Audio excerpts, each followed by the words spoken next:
Kalau yang saya tahu, musisi itu membuat lagu, menghibur orang, mendapatkan fee.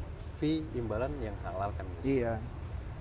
Beliau bilang, ini main terakhir. Dia bilang, ini main terakhir gue deh. Gue nggak bisa lagi nerusin karena gue nggak bisa main di sini. Iya. Tetapi saya dengan koridor saya niat saya menghibur aja. Iya.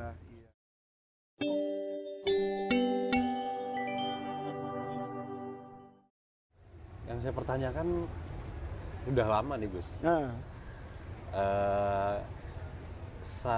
Saya terakhir gitaris saya sempat keluar. Dia memang keluar, gitarisnya serius itu keluar karena beliau hijrah. Iya. Hijrah. Beliau terakhir main itu sama serius sama saya itu di Jogja. Kebetulan kita lagi ada rangkaian tour waktu itu, dapat main di pub. Oke. Beliau bilang, ini main terakhir. Dia bilang, ini main terakhir gue deh. Gue nggak bisa lagi nerusin karena gue nggak bisa main di sini. Iya. Kenapa Nar? Udah, pokoknya ini main terakhir. Setelah dari itu dia hengkang. Dia keluar. Nah dari situ saya bertanya-tanya Gus. Iya. Apa hukumnya ya Gus? Iya. Ketika saya kan musisi. Iya. Musisi itu kan kalau yang saya tahu, musisi itu membuat lagu, menghibur orang, mendapatkan fee imbalan yang halal kan. Iya. Nah, ketika saya main di pub, itu banyak orang yang ya ada miras, ada segala macam. Tetapi saya dengan koridor saya niat saya menghibur aja. Iya. Itu gimana Gus? Nah, Hukumnya. ini sebelum saya jawab, pemirsa ini juga harus paham dalam konteks apa saya berbicara dengan Boim. Saya akan memberikan jawaban, tentu berbeda. Kalau yang bertanya itu santri saya. Kalau yang bertanya itu bukan orang yang memiliki kehidupan dan sumber kehidupan seperti Anda. Jadi saya memulai ini begini, Bang Boy. Saya diciptakan oleh Allah. Itu kan berbeda dengan semua orang. Dan semua orang juga berbeda dengan saya.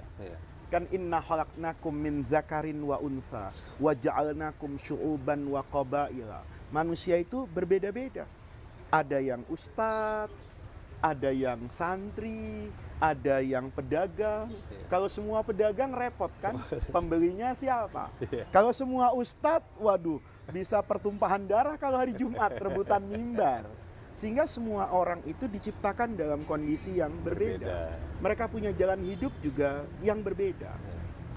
Ajaran agama bilang lita'arofu, supaya kalian saling mengenal. Mengenal itu kan tahu. Tahu itu dalam agama namanya ma'rifat. Orang kalau tahu itu namanya ma'rifat dia. Oh, dia punya ma'rifat, itu punya pengetahuan yang luar biasa. Ma'rifat itu kan seakar kata juga dengan yang namanya misalnya irfan. Irfan itu bijaksana. Gitu loh. Irfan itu bijaksana. Ma'rifat itu juga seakar dengan kata uruf. Uruf itu kebiasaan, budaya, tabiat manusia. Itu masuk dalam kata-kata itu. Artinya apa? Kalau saya sekarang berkenalan dengan Boim, maka saya harus tahu dulu apa latar belakang nyanyi di pub, apa itu lagu, apa itu musik dan sebagainya. Kalau saya sudah tahu, saya harus menjawab ketahuan saya itu dengan menggunakan apa itu? Kearifan lokal, uruf. Kemudian saya juga harus menjawab itu dengan penuh kebijaksanaan. Khamr itu, minuman keras itu hukumnya haram. Tapi Nabi Muhammad Sallallahu Alaihi Wasallam itu perlu waktu, boy, untuk mengharamkan yang namanya khamr. Kawin kontrak itu dihalalkan loh dalam Islam dulu. Nah, ini kepengennya sekarang. Berarti Boim ini salah lahir. Mestinya lahirnya zaman Nabi supaya masih menikmati hukum itu. Jadi Islam pertama kali datang itu dengan pilihan-pilihan kan. Yang pertama kali dia berhadapan dengan masyarakat yang terbiasa berzina. Zina itu biasa dilakukan di mana saja, orang bisa melakukan itu. Ya kan, pelacuran tuh kita tahu ya, itu adalah sesuatu yang sangat sudah berumur mungkin panjang. Ada semenjak ada manusia boleh jadi kan begitu. Berarti itu di zaman Nabi juga ada. Minuman keras itu sudah sesuatu yang tradisi oleh bangsa Arab. Khamr ini dampaknya dalam pandangan Nabi ini masih bisa diantisipasi. Tapi zina ini berbahaya. Maka pertama kali Nabi datang, Nabi tidak mengharamkan khamr. Netral itu jawaban Quran. Yas'alunaka anil khamri. Itu jawabannya qul fihi ma itsmun kabirun wa manafi'u linnas. Ada dosanya, ada manfaatnya, netral lah. Ini semua barang juga gitu kan. Ada manfaatnya, ada rusaknya, semua gitu. Ya. Kemudian lama-lama orang itu sholat tapi dalam keadaan mabuk. Kacau nih sholatnya. Maka pada itu katakan kata Nabi, la taqrabus sholata wa antum sukara. Jangan dekat-dekat dengan sholat kalau masih mabuk. Artinya kalau mau mabuk jangan waktu sholat. Gitu, itu namanya periodisasi kan. Sampai nanti khamr itu diharamkan. Butuh apa ini namanya? Waktu. Butuh waktu. Tidak kemudian Islam mengajarkan sesuatu itu kemudian main potong langsung gitu ya. Potong kompas gitu. Kayak orang naik motor, sennya ke kiri, tahu-tahu ke kanan. Nggak gitu agama. Gitu. Nah, dia butuh waktu. Nah, kemudian zina.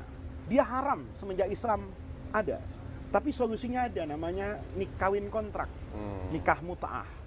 Itu diharamkan oleh Nabi nanti. Siri, beda sama bukan siri. siri. Kalau siri itu kan ada niat untuk seterusnya. Dia hanya tidak mendapatkan legalitas negara. Tidak ada catatan sipil. Kalau kawin kontrak itu kawin dengan niatan untuk tidak abadi. Anda konser di Singapura, daripada zina saya nikah lah. Tapi kapan saya berumah tangga, sebatas izin tinggal saya di Singapura. Begitu izin tinggal saya habis, maka otomatis tercerai itu istri. Jadi ada waktu. Itu dibenarkan dalam Islam. Kapan? Dulu. Sebagai sarana untuk mengurangi antipati orang terhadap Islam yang mengharamkan zina. Jadi oke, zina haram, tapi Anda boleh nih kawin kontrak. Kawin kontrak itu tidak baik, tapi masih lebih baik daripada zina. Kenapa? Karena dia cuma mengontrak istrinya kan. Tapi dampak perbuatan dia tetap terikat. Kalau dia punya anak, tetap anaknya. Nafkahnya sebagai anak tidak ada bekas anak. Dia lebih baik, walaupun nanti setelah 2 tahun dia terpisah. Selesai ini hukumnya. Nah, oleh karena itu segala sesuatu itu butuh waktu dan butuh kebijaksanaan.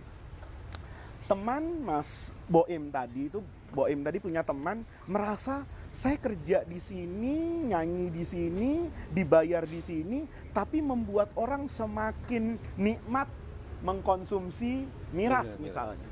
Dalam pandangan dia, saya salah. Karena saya turut memberi kontribusi terhadap dosa orang lain. Maka dia tinggalkan itu. Anda katakan itu radikal? Enggak. Itu baik-baik saja. Sementara Boim yang terus bekerja di sana mungkin punya target yang berbeda. Saya ingin terus menyanyi, tapi saya ingin memasukkan pada satu masa syair-syair yang menjauhkan orang dari miras. Misalnya, ya, syair-syair yang mengajarkan kepada manusia untuk menghormati cinta kepada wanita. Saya ingin nanti pada satu masa, saya ingin menyanyikan lagu yang mengatakan bahwa perempuan itu adalah ibumu. Perempuan itu adalah anak perempuanmu. Perempuan itu adalah kakakmu. Perempuanmu adalah bibimu. Maka tidak layak ketika kamu suka dengan perempuan kamu datangi, ketika urusan nafsumu dengan perempuan itu selesai kamu tinggalkan. Saya ingin menyampaikan pesan itu. Yang mungkin Boim, pesan itu tidak mungkin saya sampaikan. Mungkin orang-orang di pub itu nggak pernah datang ke pengajian saya. Dan saya tidak mungkin pakai sarung gini masuk ke pub. Langsung orang kabur semua kan, takut dibacain Yasin Fadilah sama saya. Nah, artinya berislam itu moderat. Ya. Nah, ini jadi catatan nih, mumpung kita bertemu dengan TV yang namanya Mata Hati. Moderat itu sering dipahami karena bahasa Arabnya tuh wasatiyah. Dipahami wasat tuh di tengah. Orang sering mengatakan bahwa yang di tengah itu yang terbaik. Tidak ke kanan dan tidak ke kiri. Belum tentu. Apa setiap yang di tengah tuh pasti baik? Dulu Profesor Quraish Shihab itu dalam satu majelis ilmunya, itu mengajarkan kepada saya logika yang luar biasa. Kata beliau, sikap orang terhadap sesuatu, sikap keberagaman orang terhadap sesuatu, itu tidak selamanya moderat itu di tengah. Tapi dia harus menggunakan ilmu, menggunakan cinta, dan menjauhkan diri dari sifat emosi sesaat untuk dia menghakimi dan menghukumi orang. Karena kita sering bilang di tengah-tengah tuh gini, kalau temannya Boim tadi langsung banting setir, nggak mau, sementara ini mau, nanti keluar fatwa nih, ya udah di tengah-tengah lah, ya nyanyinya di kelurahan. Apa itu pasti baik? Belum tentu. Ada S1, ada S2, ada S3. Kalau berdasarkan ketentuan di tengah, maka S2 ini yang baik. Nggak pasti. Nggak pasti. Ada orang lebih baik S3. Ada orang ilmunya S1, tapi lebih baik dari yang S3. Sama toh, Mbak Im. Kalau ini jari kita ini 5, kata Prof. Quraish dulu. Kalau ngelihat jari yang 5, maka yang di tengah ini nih 3. 1, 2, 3, 4, 5. Mana yang di tengah? 3. Tapi karena dia bagus, karena jarinya 5. Oke, kalau dia menjadi 10, maka bukan dia lagi yang ada di tengah. Artinya apa? Orang berada di tengah moderat itu tidak bisa dibangun karena tidak mau bersikap ke kanan dan tidak mau bersikap ke kiri. Boleh jadi sikap dia akan bagus bergabung dengan yang sini. Kalau yang sini nambah jadi banyak misalnya. Dan begitu sebaliknya. Jadi kalau Bang Boim tanya seperti itu, agama cuma mengajarkan kebaikan. Sebarkan kebaikan. Boim bikin anggaran, ya kayak bisnis itu ada rencana bisnis, rencana konser. Oke, berapa sih di tempat yang seperti itu? Oke, ternyata saya ada sekian tempat. Apa kompensasinya? Oke, kalau di tempat seperti itu, misalnya penyanyi dangdut misalnya, berdangdut itu yang sopan seperti Oma Irama nyanyi judi. Bahaya judi. Judi itu tidak pernah membuat orang kaya, membuat orang hanya seperti ini, bla bla bla. Diperdengarkan di sana. Kan kita tidak pernah tahu, Boim. Boleh jadi dia dapat hidayah itu karena dengar lagu ini. Boleh jadi kalau saya yang datang, dia malah antipati itu pertama kali. Dia sudah menolak. Karena dia merasa saya bukan bagian dari dia. Tapi begitu yang datang Boim dan menyuarakan itu, boleh jadi dia bisa menerima. Karena merasa bahwa Boim adalah bagian dari dia, tidak menggurui dan tidak merendahkan. Nah, jadi yang seperti itu, tenang-tenang aja gitu loh. Nah, kalau Boim nanti merasa bahwa ini penghasilan saya halal apa haram, sederhana kok. Kalau di dalam bab itu masih bisa Anda berdakwah, menyampaikan narasi yang baik, kemudian Anda tapi jangan-jangan uang yang dikasih ke saya ini dampak dari jualan miras. Sederhana aja kan. Kalau uangnya Baim sudah banyak, uang yang seperti ini disisihkan saja untuk tidak dimakan dan diakui sebagai uang Anda. Anda manfaatkan untuk kepentingan orang banyak. Karena kan uang itu tidak haram kan? Uang ini bukan seperti babi dalam Islam ya. Kalau babi itu biar disembelih, baca bismillah, dia tetap haram. Kalau uang ini kan cara mendapatkannya saja gitu. Nah, yang seperti ini kalau Baim kemudian Boim ini istiqomah, saya mau buat lagu yang begini kalau di pub. Oh, kalau di panggung bolehlah cinta-cinta sedikit gitu ya. Tapi yang membuat orang itu memaknai makna cinta yang baik. Tapi di sini saya akan memaknai lagu-lagu itu dengan makna yang mengurangi dampak kejahatan. Miras misalnya, kejahatan narkoba, bahwa narkoba itu adalah biang dari segala kerusakan yang ada dalam kehidupan kita, ya kan? Nah, itu saya pikir juga bagian dari dakwah. Nanti timbangannya tinggal kayak kita punya laporan keuangan, ada aktiva, ada pasiva. Ada aktiva, ada pasiva. Ketika Anda kemudian merasa ini dosa, maka dosa itu tutup dengan taubat, bukan hijrah sebenarnya. Taubat dengan akumulasi kebaikan. Oke, saya semalam nyanyi di pub, tapi tujuan saya menyadarkan mereka dari bahaya miras. Oke, saya ke pub ngelihat cewek yang pasti mendatangkan syahwat. Saya tutup besok ngelihat ustadz di masjid. Saya bersihkan hati saya. Ya Allah, saya ingin melawan itu semua. Tapi saya punya niatan seperti ini. Atau boleh jadi saya masih lemah untuk kemudian lari dari itu. Oke lah, saya tetap di sana. Tapi pada saat yang sama, saya tetap menjaga hubungan hati saya dengan Tuhan. Itu yang saya sampaikan buat Boim. Mengenai tadi Gus, apa itu? Taubatan nasuha. Ketika ini berbicara masa lalu saya. Lalu. Ya, saya pernah miras, narkoba. Iya. Ketika saya memutuskan untuk menikah, sebelum menikah malah saya berusaha untuk udah menghentikan sampai di sini. Udah setelah menikah, saya mau cari uang yang benar, mau memberikan nafkah buat anak istri yang halal. Karena saya melihat dampak banyak saya melihat yang nggak dikasih nafkah yang halal, banyak banget yang aneh-aneh tidak gitu, mendapatkan keberkahan. Iya. Mulai dari situ saya mulai sholatnya itu sholat taubat apakah dengan niatan kayak gitu dengan pekerjaan saya yang sekarang ini masih tetap diterima atau diterima. Allah itu Maha Rahman, Maha Rahim. Bahkan Allah itu dalam hadis qudsi, Nabi itu menyampaikan bahwa kata Allah nih ya, inna rahmati sabaqat ghadabi. Rahmat saya itu akan jauh selalu ada di depan daripada adab saya. Oke. Boim menyadari betul kan kesalahan di masa lalu. Kemudian berusaha untuk menjadi lebih baik. Di tengah-tengah berusaha menjadi lebih baik, naik turun kan? Benar. Bisa jadi terjerumus ke hal yang sama. Apakah kemudian Allah menghitung-hitung itu secara detail? Enggak. Kata Allah, saya ini ridho. Saya ini bahkan suka. Ada orang yang jatuh kepada jurang maksiat dan dosa, tapi pada saat yang sama, dia ingat kalau dia punya Allah yang Maha Pengampun. Nah, sederhana agama itu. Agama itu penuh dengan rahmat.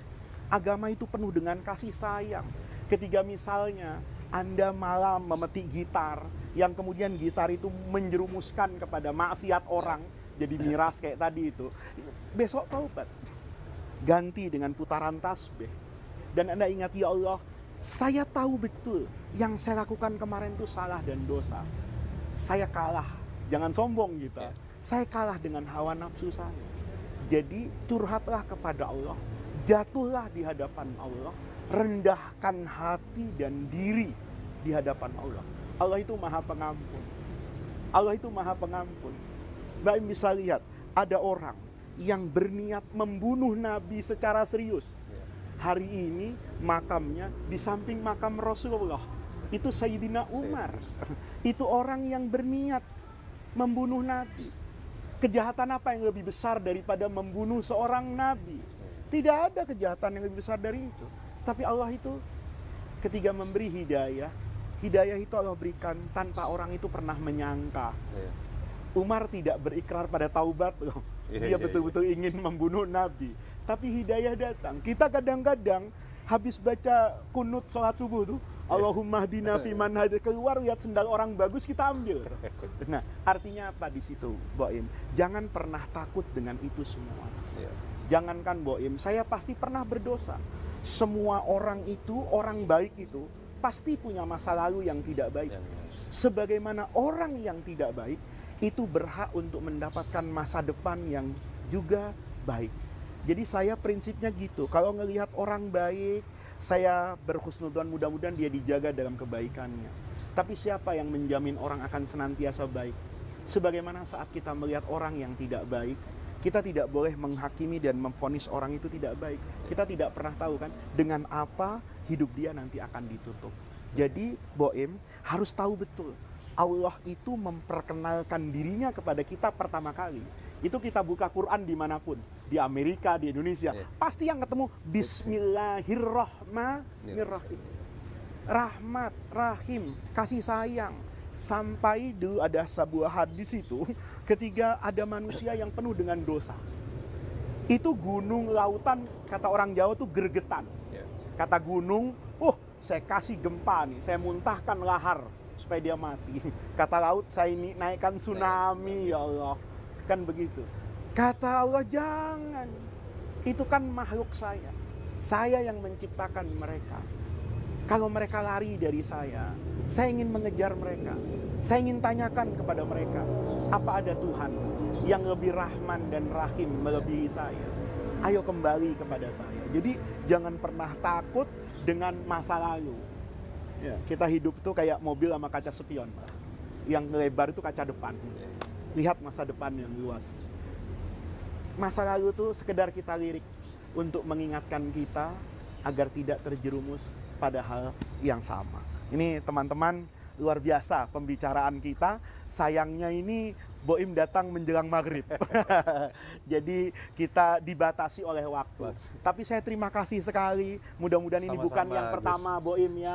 Kita bisa bertemu pada kesempatan yang berbeda untuk saling tukar pengalaman, saling tukar ilmu.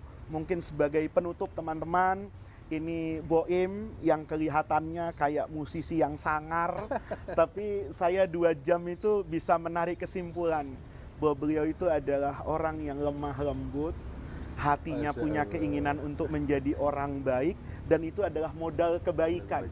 Ya, menjadi orang yang ingin berbuat baik, di jalan kebaikan itu modal menjadi baik. Maka sebagai closing statement teman-teman, dimanapun kita berada, dimanapun kita bertemu dengan orang, dimanapun kita menjadi apapun di dunia ini, pesan guru saya dulu cuma satu, hidup ini hanya sekali, maka hiduplah yang berarti. Hidup yang memberi manfaat kepada orang lain, hidup yang memberi kedamaian kepada alam semesta, hidup yang mampu berjalan harmonis dengan siapapun yang dia temui di muka bumi ini. Terima kasih Boim, mudah-mudahan kita bertemu lagi. Saya berharap satu hari ada musik religi, yang sholawat yang bisa dikumandangkan dan disenandungkan oleh Boim. Terima kasih para pemirsa. Assalamualaikum warahmatullahi wabarakatuh.